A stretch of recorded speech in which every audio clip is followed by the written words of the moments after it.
पर एक सुकून सा मिलता है। ऐसा लगता है कि अगर वृंदावन का भाव लग जाता है, बरसाना का भाव लग जाता है ना, तो ये होने लगता है कि हम जहाँ पे रहते हैं या हमने संसार हमारा बसाया हुआ है ना, वो हमें पराया लगने लगता है। और धाम जो है ना, वो हमें अपना लगने लगता है। ऐसा लगता है कि ये हमारी जगह है और हम जहाँ पहले से रह रहे थे वो तो शायद पराया था।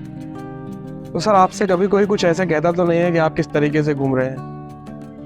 और बहुत बार होता है, कभी कभी बचपन में तो बहुत होता था, पर फिर धीरे धीरे करके जब हम इस भाव को समझ गए तो फिर हमें कोई मायना नहीं लगता कि भाई कौन क्या बोल के जाता है। या लोग हैं चिढ़ाते भी है या अलग भाव से अपना मतलब कुछ भी बोल देते हैं, पर हम तो उनको भी कहते हैं कि भाई श्री जी आप पे भी कृपा करें।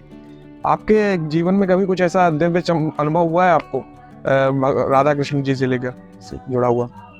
उनके उसके बाद हमें वो खाना जी कहीं नहीं दिखे, कहीं नहीं दिखे। तो ये मतलब साक्षात ठाकुर जी है। वो ये लीलाएं होती है और कहते हैं घेवर वन में तो मतलब सच में ये लीलाएं प्रकट होती है। राधे राधे दोस्तों, हम बरसाना आए हुए थे होली खेलने के लिए। तब हमारी मुलाकात हुई एक राधा कृष्ण के भक्त से, जो भी काफी दिव्य भक्त हैं। तो सर परिचय करेंगे आप अपना? राधे राधे। राधे राधे, राधा वल्लभ लाल की जय। मेरा नाम ऋत्विज मिस्त्री है और मैं बड़ौदा से हूँ। मैं हर साल बरसाना, जिस दिन बरसाना की होली होती है, लठमार होली, उस दिन यहाँ पे आता हूँ और श्री जी के सन्मुख सखी भाव से अपने नृत्य प्रस्तुति करके उनको अपना भाव प्रकट करता हूँ। जब वो वही भाव प्रकट करती है, मैं तो नहीं करता। बड़ौदा से हूँ और वहाँ पे मैं वैसे तो प्रोफेसर हूँ जी। और वहाँ की विश्वविख्यात यूनिवर्सिटी है दी महाराजा सयाजीराव यूनिवर्सिटी ऑफ गायकवाड़, जिसमें मैं फैकल्टी ऑफ फाइन आर्ट्स में डिपार्टमेंट ऑफ स्कल्पचर में असिस्टेंट प्रोफेसर जॉब कर रहा हूँ। तो मैं पिछले 2020 से मतलब हर साल होली पे बरसाना। तो सर पहली बार वृंदावन कैसे आना हुआ आपका? मतलब क्या जर्नी रही आपकी? कब आए थे आप, कैसे आए?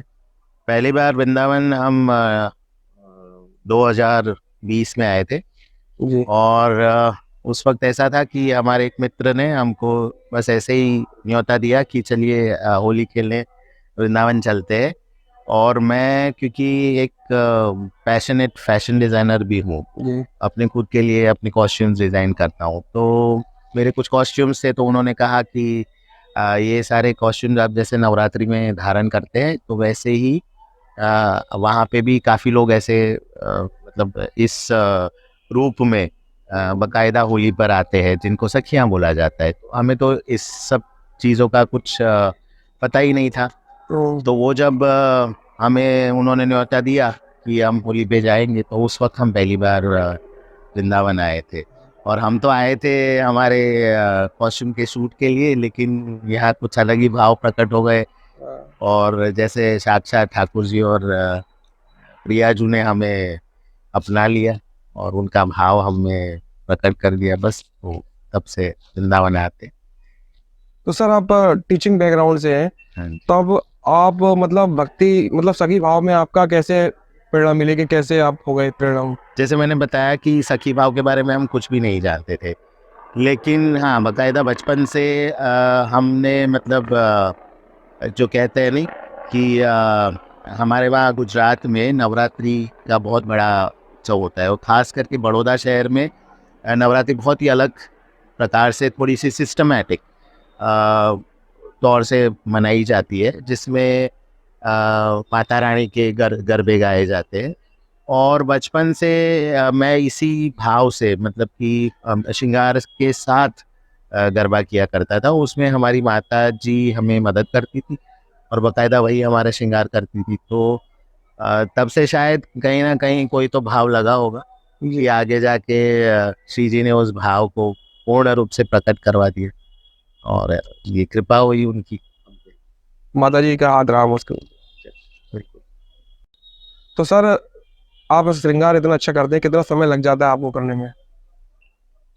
जब शुरुआत में हम पहली बार जब यहाँ पे आए थे, और वैसे भी जब हम नवरात्रि में हमारे शहर बड़ौदा में जब श्रृंगार करते तो इसी प्रकार का श्रृंगार रहता था हमारा नवरात्रि में के 9 दिन के लिए। तो उस वक्त करीब हमको कम से कम 2.5 से 3 घंटे लगते थे। इसमें होता क्या है कि नक से शिक तक पूरा, कहते हैं ना, नक से शिक तक पूरा श्रृंगार शुरू होता है, तो पैरों से लेके ऊपर तक पूरा श्रृंगार करना होता है। और अगर कोई मदद नहीं है या खुद अपने से करना है तो कम से कम 3 घंटे उसमें लगते। और उसी वो एक प्रोसेस होता है जिसमें धीरे धीरे धीरे धीरे वो श्रृंगार का भाव खुद पे आता है, चढ़ता है। और उसी भाव को फिर वो जब तक वो उतरता नहीं है तो हम उसी भाव में रहते हैं पूरी तरह से। सर आप बहुत सुंदर नृत्य करते हैं, क्या मैं ये जान सकता हूँ कि आपने नृत्य कैसे सीखा है? हम कह सकते हैं शायद हमने हमारी माता जी की कोख से ही सीखा हुआ है, क्योंकि हमारी माता जी सुंदर गरबा करती थी। तो शायद जैसे मैं बार बार यही बोलता हूँ कि गरबा मेरे अंदर बहुत ही बचपन से, मतलब कभी कोई सिखाया नहीं गया था। तो गरबा तो मैं सुंदर रूप से करता ही था। और बाकायदा मेरी मतलब ये कि मुझे नृत्य में इंटरेस्ट है, तो मेरे पेरेंट्स ने भरतनाट्यम शैली में मैंने बाकायदा ट्रेनिंग हासिल करी हुई है। तो वो बस 9-10 साल उसमें वो किया, और उसके बाद काफ़ी परफॉर्मेंसेस भी दिए। लेकिन जब से यहाँ पे श्री जी के लिए भाव लगा है तो मैंने प्रोफेशनल परफॉर्मेंसेस बंद कर दिए। अब हम केवल मंदिर में जाते हैं, और मंदिर में ही अगर बुलाया जाता है तो हम श्री जी के लिए या ठाकुर जी के लिए भाव प्रकट करते हैं। तो सर आप टीचिंग बैकग्राउंड से है, जैसे आप स्कूल वगैरह जाते हैं तो कैसे? कॉलेज में हूँ मैं जी। तो कॉलेज में कुछ नहीं, मतलब मैं बाकायदा, हमारा क्या है कि बड़ौदा शहर थोड़ा सा कॉस्मोपॉलिटन सिटी है। पैलेशल सिटी तो है ही, क्योंकि वहाँ जो महाराजा सयाजीराव गायकवाड़ की बसाई हुई नगरी है, और काफ़ी मॉडर्न भी रही है। तो वहाँ की सोच भी बाकायदा बहुत ही क्या बोलते हैं, वेलकमिंग है जी, डिफरेंट। तो हाँ, तो जैसे मैं बता रहा हूँ कि बचपन से अगर मैं इस स्वरूप को लेके गरबा कर सकता था, और फैमिली का भी इतना अच्छा सपोर्ट था, क्योंकि जैसे कहा कि माता जी हमें खुद श्रृंगार करके गरबा में भेजती थी। तो वैसे मुझे कभी कोई ऐसी दिक्कत फेस नहीं हुई। हाँ, कहते हैं कि ऐसे भाव में जाए जहाँ पे हमारे यहाँ वो बाइफरकेशन हुए है ना, कि भाई स्त्री का ऐसा रूप होता है, पुरुष का ऐसा होता है, या स्त्री के पहनावे या पुरुष के पहनावे।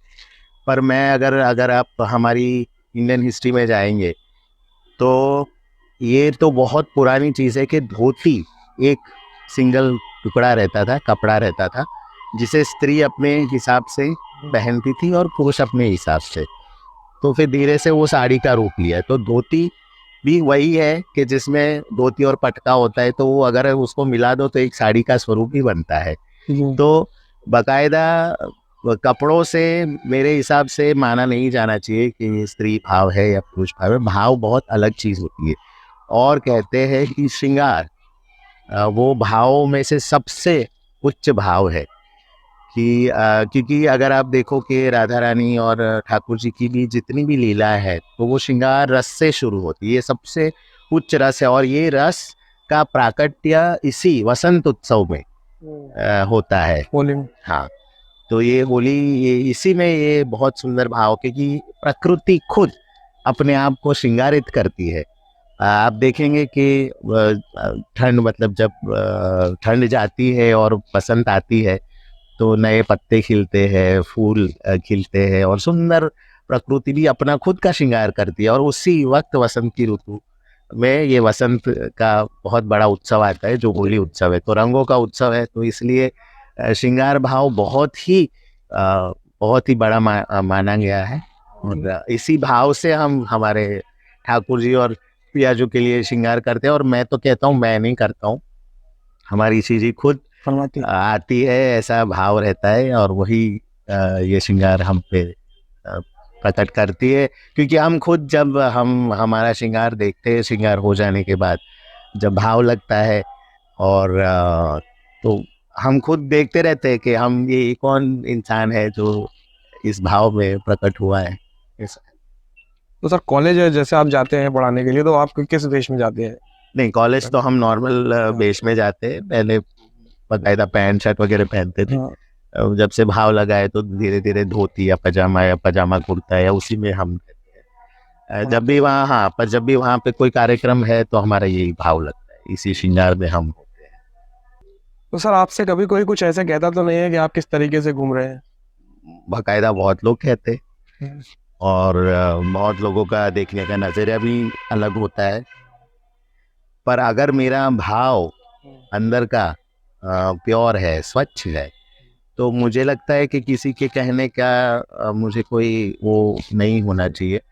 और अगर फैमिली आपके साथ है, और हमारे पुष्टि मार्गी में भी ऐसा है कि सखी भाव को बहुत बड़ा भाव माना गया है, वो हर किसी को नहीं प्राप्त होता है।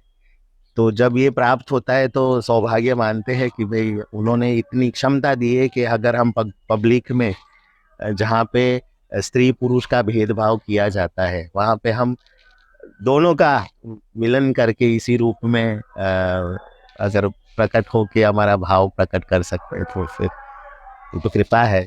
बिना कृपा के तो, और बहुत बार होता है, कभी कभी बचपन में तो बहुत होता था, पर फिर धीरे धीरे करके जब हम इस भाव को समझ गए तो फिर हमें कोई मायना नहीं रखता कि भाई कौन क्या बोल के जाता है, या लोग हैं चिढ़ाते भी है या अलग भाव से अपना मतलब कुछ भी बोल देते हैं, पर हम तो उनको भी कहते हैं कि भाई श्री जी आप पे भी कृपा करे, ऐसा है। और वैसे तो होली पर भगवान कृष्ण भी सखी बने थे। बिल्कुल, ये भाव तो कहते हैं ना बहुत उच्च भाव। यहाँ तो जैसे हमने ये भी सुना है कि घेवर वन में भी अगर ठाकुर जी को राधा रानी जी से मिलना है तो उन्हें सखी भाव से ही आना पड़ता है, तो ऐसा भी सुना है हमने। और जब महारास हुआ था तो बाकायदा उसके अंदर बिना सखी भाव के कोई शामिल ही नहीं हो सकता है। तो साक्षात शिव जी को भी सखी रूप में प्रकट होना पड़ा था, और तभी वो वहाँ पे अंदर रास महारास में शामिल हो पाए थे। तो उसी के हिसाब से फिर वृंदावन में गोपेश्वर महादेव जी की स्थापना हुई, क्योंकि उन्होंने वहाँ पे गोपी स्वरूप लिया था। सर वृंदावन आके क्या अनुभूति मिलती है मतलब आज के समय? ये सवाल है ना, इसका कोई जो अनुभव करता है ना, वो सिर्फ अनुभव करता है, इसके जवाब कोई दे नहीं पाता है। पर एक सुकून सा मिलता है, ऐसा लगता है कि अगर वृंदावन का भाव लग जाता है, बरसाना का भाव लग जाता है ना, तो ये होने लगता है कि हम जहाँ पे रहते हैं या हमने संसार हमारा बसाया हुआ है ना, वो हमें पराया लगने लगता है, और धाम जो है ना वो हमें अपना लगने लगता है। ऐसा लगता है कि ये हमारी जगह है, और हम जहाँ पहले से रह रहे थे वो तो शायद पराया था। हम सही घर पे आए हैं, या हम सही शहर में आए, या हम सही उस स्थली पे आए हैं जहाँ पे सच में जीव को विश्राम मिलता है, आत्मा की शांति मिलती है बकायदा। सर एक चीज पूछना चाहता हूँ मैं, वैसे बताना तो नहीं चाहिए, लेकिन फिर भी मैं ये जो पूछ रहा हूँ उससे लोगों को प्रेरणा मिलती है। आपके जीवन में कभी कुछ ऐसा दिव्य अनुभव हुआ है आपको राधा कृष्ण जी से लेकर से जुड़ा हुआ? बहुत सारे अनुभव हुए हैं, जी। और हम फिलहाल अभी का बहुत रीसेंट अनुभव बता देते हैं कि अ, हमें यहीं पे बरसाना में एक भजन के एल्बम के लिए हमें एक फ़ोन आया कि एक ठाकुर जी है, जो वृंदावन के 7 ठाकुरों में से एक ठाकुर है, जो श्री श्री राधा श्याम सुंदर, जिनको लाला लाली का मंदिर भी कहा जाता है। तो वो ठाकुर जी का जो जो प्राकट्य लीला है, उस लीला के ऊपर वो भजन है। और जब हम उस भजन का शूट करने यहाँ पे वृंदावन पधारे, तो हमें नहीं पता था कि कौन सा स्पॉट है, कहाँ पे हमारा शूट होने वाला है। और बट मन में पहले से ऐसे ऐसे चीज़ें, इच्छा थी हमारी कि भाई हमें घेवर वन में जाना है, या मतलब घेवर कुंड है यहाँ पे, तो वहाँ वो सब जगह हमने देखी नहीं थी उस वक्त। तो बकायदा वो शूट के द्वारा हमको वहाँ पे जाने को मिला, और उस शूट दौरान जो जो भी विचार मन में आता था वो बकायदा प्रकट होता था। और उस दिन वहीं पे जब हम घेवर वन में शूट कर रहे थे, और अचानक मन में भाव आया कि यहाँ तक आए हैं, इतना लंबा शूट चल रहा है, पर श्री जी के दर्शन को नहीं जा पा रहे। तो अचानक शूट एंड होने वाला था, और एक यहाँ पे बाइक चलती है ना, ऊपर ले जाने के लिए। तो एक बाइक वाले भाई साहब आए, यंग से, बड़ा सुंदर उनका रूप था। आके बोलते हैं कि हमारी टीम मेंबर्स को बोलते हैं कि हम इनको है ना निःशुल्क सेवा देंगे, ऊपर शिव जी के दर्शन के लिए ले जाएंगे बाइक पे।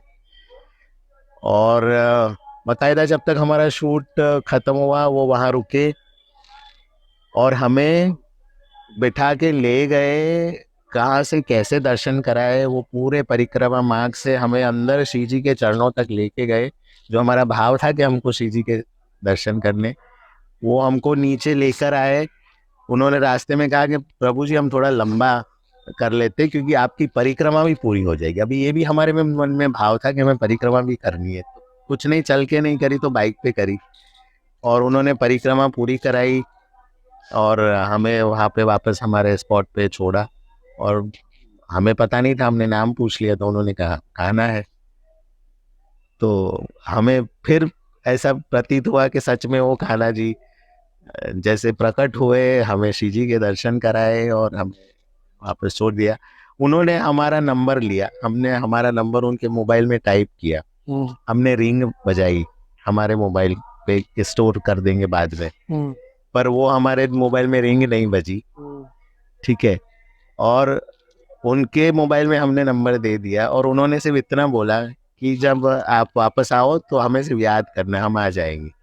उनके उसके बाद हमें वो खाना जी कहीं नहीं दिखे, कहीं नहीं दिखे।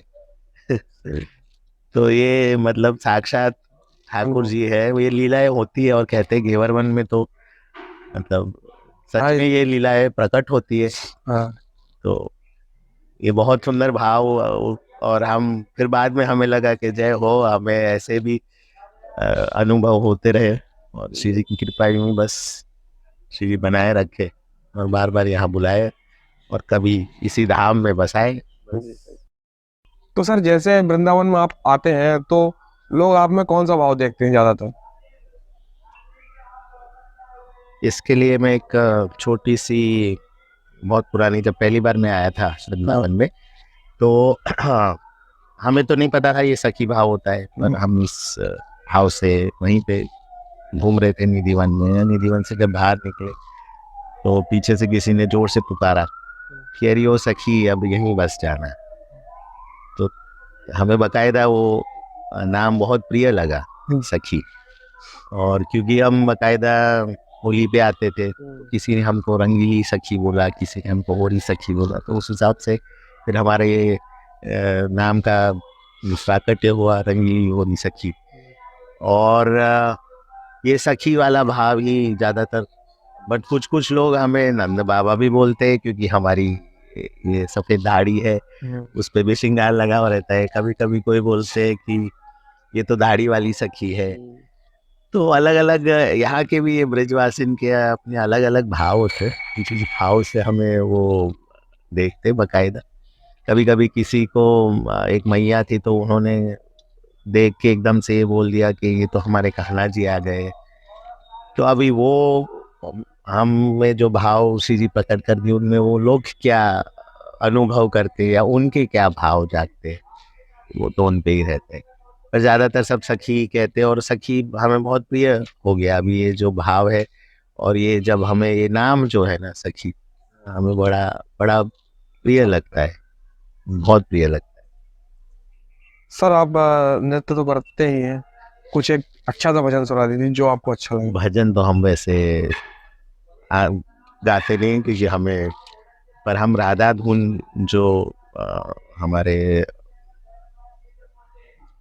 पूजनीय श्री अमरीश जी महाराज जी हैं, वो एक राधा धुन गाते, वो बहुत अच्छी लगती।